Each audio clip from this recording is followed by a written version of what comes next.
গালা ইউনিয়নের ইসলামী ছাত্র শিবির কর্তৃক আয়োজিত ক্রিকেট টুর্নামেন্ট 2025 টান টান উত্তেজনার ম্যাচে জয় ছিনিয়ে নিল শহীদ আবু সাঈদ ক্রিকেট দল।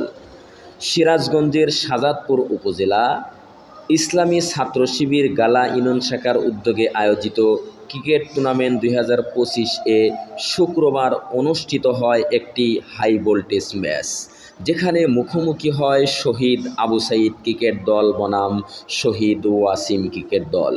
গালা ইউনিয়নের দুগলি হাইস্কুল মাঠে আয়োজিত এই খেলাটি উপভোগ করতে ভিড় জমায় শত শত দর্শক।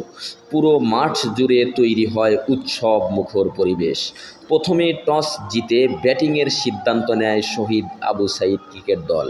তাদের ব্যাটসম্যানরা দায়িত্বশীল ব্যাটিং প্রদর্শন করে দলকে 130 রানের চ্যালেঞ্জিং স্কোর এনে দেয়। দলের হয়ে ওপেনার ও মিডল অর্ডারের ব্যাটসম্যানরা দারুণ পারফর্ম করে, যেটি পরে ম্যাচের জয়ের ক্ষেত্রে বড় ভূমিকা রাখে। জবাবে ব্যাট করতে নেমে শহীদ ওয়াসিম ক্রিকেট দলও আত্মবিশ্বাসের সঙ্গে খেলতে থাকে। এক পর্যায়ে মনে হচ্ছিল তারা হয়তো ম্যাচটিকে জিতেই নেবে, কিন্তু শেষের দিকে চাপ ও শহীদ আবু সাঈদ দলের বোলারদের নিয়ন্ত্রিত বোলিংয়ের কারণে 6 রানের ব্যবধানে ম্যাচটি হারতে হয় শহীদ ওয়াসিম ক্রিকেট দলকে। এই রোমাঞ্চকর ম্যাচে দর্শকদের মধ্যে ব্যাপক উত্তেজনা ও আনন্দ ছড়িয়ে পড়ে। উভয় দলই চমৎকার খেলা উপহার দেয় এবং খেলার মান ছিল প্রশংসনীয়।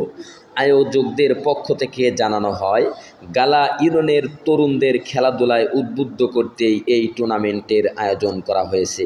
ভবিষ্যতেও এমন আয়োজন আরও বড় পরিসরে করার প্রতিশ্রুতিও দেয় তারা। বাংলা বার্তা টিভি, চরবর্ণিয়া, শাহজাদপুর, সিরাজ।